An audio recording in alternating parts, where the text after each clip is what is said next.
Welcome to the Coco Dominguez Show. I am Coco Dominguez. This is Love and Laughter. Now, I'm going to have some pretty special guests, but this has got to be one of my top two favorite guests because I also have a daughter, so we're going to have her on as well. I want to welcome Ethan Dishman, my son. What's up? What's up? What's going on? You guys have seen him on social media probably since he was little. I've tried to keep him to myself, not so private, but I mean, it's pretty obvious now that he's out and about doing his own thing, a football player at MSU. Welcome to the show. How do you like everything here? Thank you. No, I've seen it when it was setting up, but definitely did a great job with the setup, for sure. Okay, awesome. Well, I'm glad you're here, and I'm glad you're taking some time off. He's here because he's on a break for 4th of July weekend, the whole holiday break, but he graduated this year in May, the end of May, and let me tell y'all, by June 3rd, he was gone.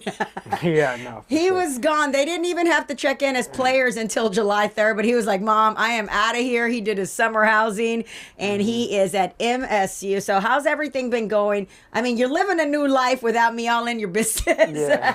How's everything going for you?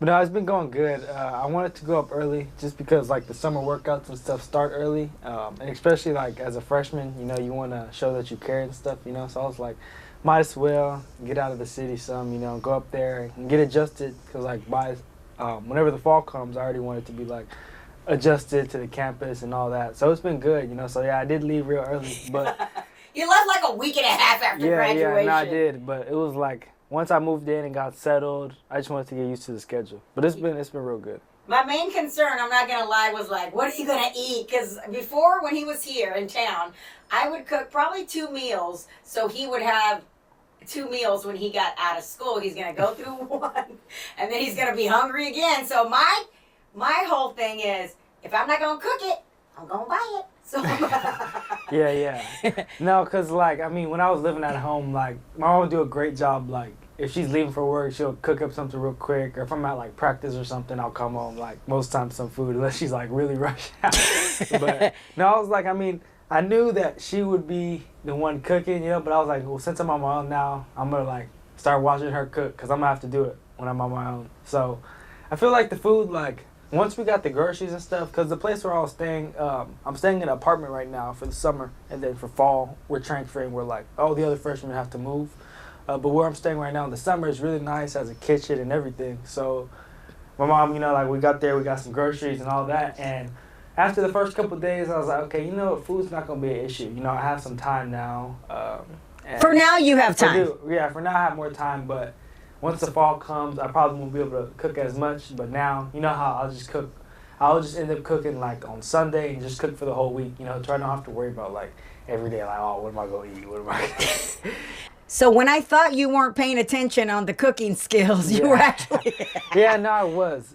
I mean, you would just want me to, like, stand there and, like, stare at it. Like, I can still see you cook without having to, like, watch over. I'd be like, come watch. He'd be like, Mom, I know how to cook spaghetti. All you got to do is boom, boom, boom. I mean, I'll be in the kitchen watching something on TV, and, you know, I see what you're doing. So it's not, I don't have to sit over your shoulder to watch. Like, I mean, at the end of the day, like, it's really not that complicated. Like, even sometimes, if I forgot something, I'll just search it up. But I know it's like, oh, the younger kids, they don't know how to do stuff, search it up. But, like...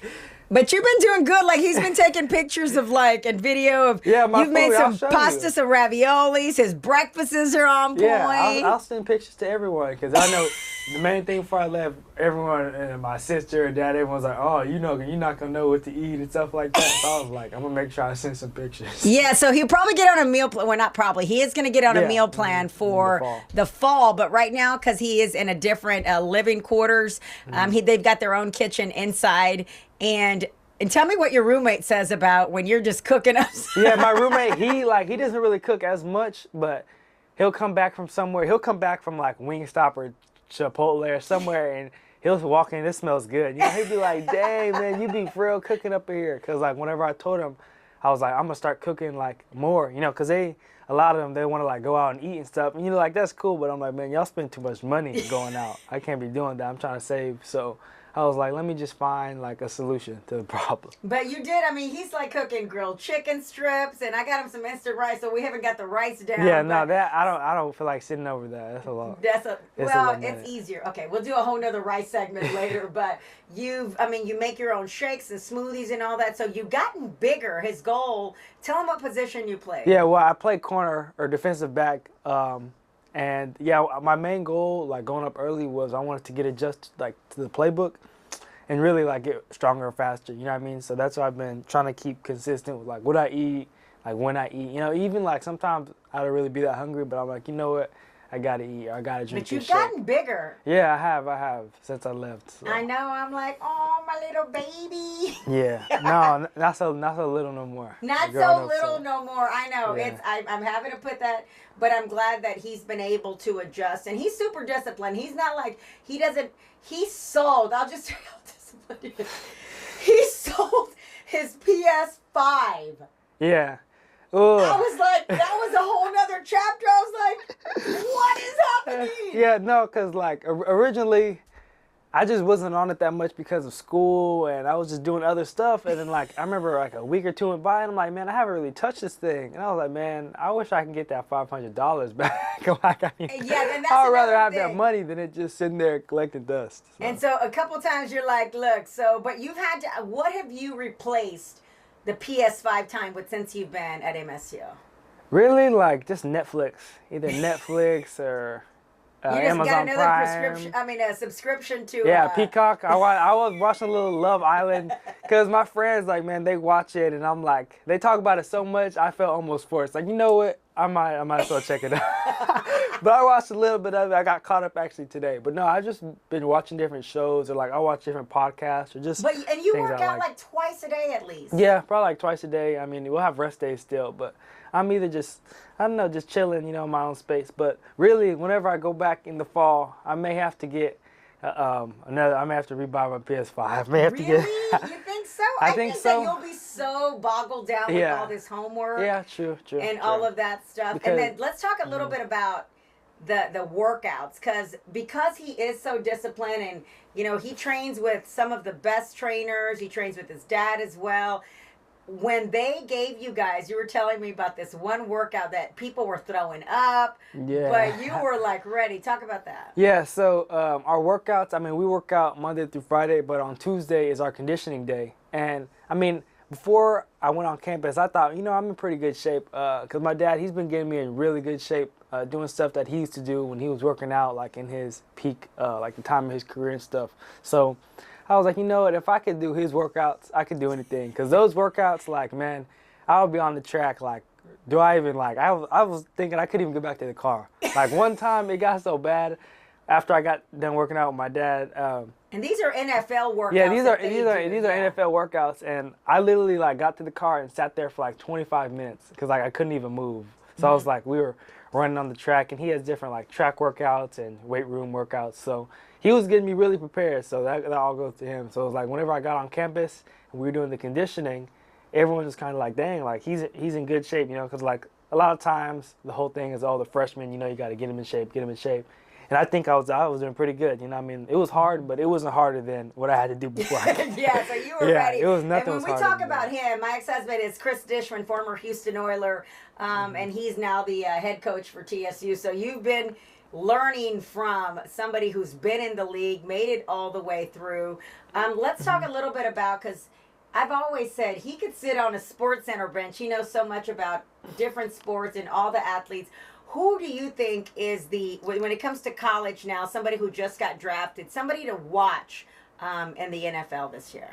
In the NFL? Or college, who do you think is somebody that is going to be a standout besides you? I mean, yeah. No, who I really like this year, corner Dalen Everett from Georgia. Okay. That's my guy, Dalen. And like his first year, he's like getting used to it, but he earned the starting spot. And this year, I think he's going to have a really big year. Him and Kirby Smart and all the guys at Georgia, like that's a good culture over there. And like I could see, you know, like Georgia, they're known for winning, you know what I mean? So people think just because, 1 year they didn't win a national championship, they fell off. But I know, like, of watching them and seeing like the way he is, like, they're going to have a good year this year for sure. All right. Is there an NFL team because that you're looking at? He's never been a real fan of somebody of a specific team. He follows coaches. He follows players. So who is that you're looking at this year? Really teams like, it's still the same way. It's just I like so many different players, so it's like hard to root like against them, especially if they're playing. I would say I like the Ravens for sure. I like a lot. I couldn't really like pinpoint one team. I do like the Texans. Texans, their DB core is really good, and I've been following those guys since like they were in college stuff, and I still remember like watching Derek Stingley like his high school stuff. So I do like the Texans. Okay. All right. Let's talk a little bit more sports. The Rockets. I know this year. So with the NBA, from the beginning of the season, he called the MVP. He called who was going to win the entire thing, and he was right. Yep. The MVP. Let's talk about it. OKC. Yeah. No. Like I've been an OKC fan for a couple years now. I mean, originally I know it sounds like cliche, but I was Golden State Warriors fan, but I am from San Francisco, so he was born in San Francisco. Everybody likes the radio there. He was born out there. Whenever Curry and KD and all them were in, everyone's like, "Oh, you're a bandwagon," and I would just show them my birth my birth certificate where it says I'm from San Francisco, and they're like, "I guess like we can't call him that." But he has a hat, by the way. He's trying to. Are you still trying to sell? I am trying to sell it. If anyone knows, tell me about the hat. So this hat. I took him to a Warriors and Rockets game because every Christmas since he was little, he's like, I want to go to a game, but all the games don't end up around Christmas time. So one year, I said, we're doing this. I get the tickets. I buy the tickets right in the area. I'm like, worst case scenario, you'll see them come in and out of the tunnel. Yeah. So, how old were you? Like 7, 8? Like 6 or 7. No, I was probably like 7 or 8. Yeah, so he was really young. So we get there. We get to the Warriors game, and so we sit in our area, and by this point, I'm already covering sports, for radio, for TV. So one of the security guards from the Rockets is like, hey, is that your boy? And I was like, yeah. He said, let him come down here, because this is Steph was like, Steph, they're still doing shoot around, so we got there early with plenty of time. So he brings Ethan down to the area. He's the only I remember like it was yesterday. Seriously, like that was probably like top 5 best sports moments of ever. Your life. No, so he gets down there. We've already had a talk by this point. I'm like, you gotta hold this hat. You gotta have the marker. Yeah, you're like, be aggressive. Make sure he sees you. Make sure he sees you. I was like, I'm not gonna annoy him. Like, no, I know, but it was like I didn't want you to be like not ready. Yeah, you didn't have your pen open or marker open. Yeah, a lot of kids they think like, oh, they'll come to me. Like they see so many people. He's like, you have to let them. Okay, so I did help the situation. So he's down there, and Steph's like shooting around. Then Steph comes in by the tunnel. He starts signing stuff on the opposite side, right? And I'm like, Steph, get my baby. Mom, he did not hear you. 100%. I have the video. There's hundreds of people shooting Steph, and she thinks like, and I was like, Steph, get my baby. She thinks when Steph heard her, he just automatically turned around. I think the reason he got me because he's signing autographs and he's looking up to the stands, and I'm standing on like the floor on the other side, and I'm like the only kid in that area. Only person with the and I'm like standing right next to the officer, and I'm like, man, if he passes me up, like, you're gonna cry. Don't be your heroes, because don't be your heroes, seriously, because if he passed me up, like, I don't even think I would have been a fan anymore. No, I would have been a fan, but I would have been like, damn. You would have been hurt. That's crazy. He would have been hurt. I would have been hurt. Everybody would. But no, whenever he turned around and I saw him coming up to me, it's a video. I was like, oh my God. He was like, oh my God. I know. I was trying not to like fanboy, but I was like, Steph Curry, and I was like 8 at the time. So yeah, no, and it was just like I still have that video. Like, anyway, it had a lot of views too, and like my friends, they'll send it to me. Before things were really going viral, it had like 350,000 views. Yeah, for sure.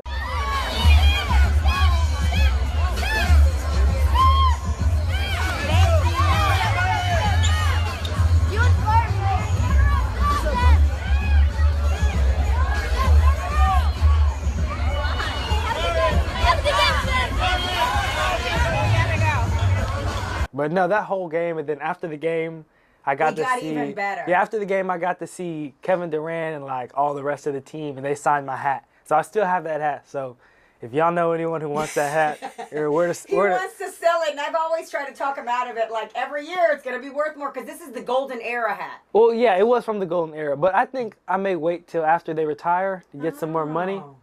But it's just like, man, Now we have Kevin Durant. Yeah, so I may. Houston Rockets. Yeah, I know some of the Rockets fans. Y'all hit me up. We'll talk.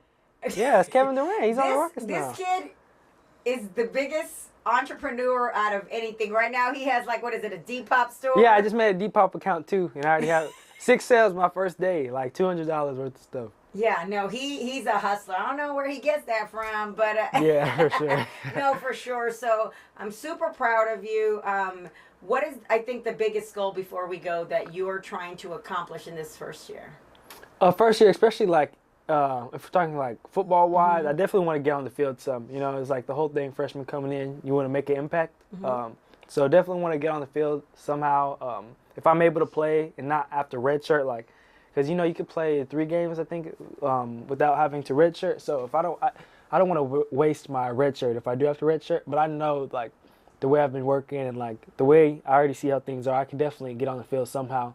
So from one, definitely get on the field. As far as like grades, I want to keep my grades up. You know, a lot of people say like college easy to get distracted, stuff like that. You know, and I mean it's never really been like a big issue, but I get it's different. But he also made a business plan. He made a business plan. He had an opportunity at Second Baptist in his junior year to intern for Midway and Parkway, which are some of the biggest commercial real estate financial companies out there, and they've never interned a 16-year-old. They've only interned 3 college students. So he was able to intern behind Brad Friel, CEO. He said he wanted to do, at their school, they made them find an internship. So he said he was interested in real estate, and so I started talking to some people, and they said, well, what's he interested in? And I was like, well, commercial real estate. Yeah. And so he was like, Mom, what'd you tell him I was interested in? So, and I go, commercial real estate. He's like, okay. So he did a little research. After this 3-week internship, or how long was it? 2 weeks? Yeah, about 2.5 weeks. Yeah, I mean, during that time, he learned. That's when you kind of figured out, like, this is what you want outside of football. Yeah, no, it was a great experience to be like firsthand seeing like the different projects and stuff they do, and they did a great job. Like the whole way the internship was set up, they showed me like the architect side, the business side, the finance side. So it was like really good to be behind all the different aspects of it and just see like what a real day in life is. So it was and really they good. offered you, they said, hey, go get your degree and come on back. Yeah, they did. So that is the most amazing thing. Well. All right, so one more thing. Talk about your faith and how that's gotten you through. My faith, like that definitely plays like one of the biggest reasons and like why I am like where I am. You know, like it's been some tough times. Like I remember when I was at my school, Lamar High School, and I was playing football, like I got hurt and I was like, dang, like I don't know if I'm going to be able to play again. I missed like a good amount of that year. And it was like I just had to keep reminding myself like there's something at the end of it, you know what I mean? And it's like just because this happened doesn't mean like something later can't happen that's greater. So that's a big part, and for sure. I love that. And that helps. I think that helps a lot of the young athletes get through that moment. I know it seems like this is the end, but you guys are so young at that point. You know, you just have to push through. Yeah, no, for sure. It's like if you're good, they'll find you. So. All right. Oh, my little baby's not so little anymore. All right, Ethan Dishman. Woohoo! Thank you so much. We're going to get him on as often as possible. Thank you so much for joining us. This is a little behind the scenes of the kind of things I'm wanting to give you here on the Coco Dominguez Love and Laughter. I hope you enjoyed. Like, subscribe, comment, and meet us back here. Ciao.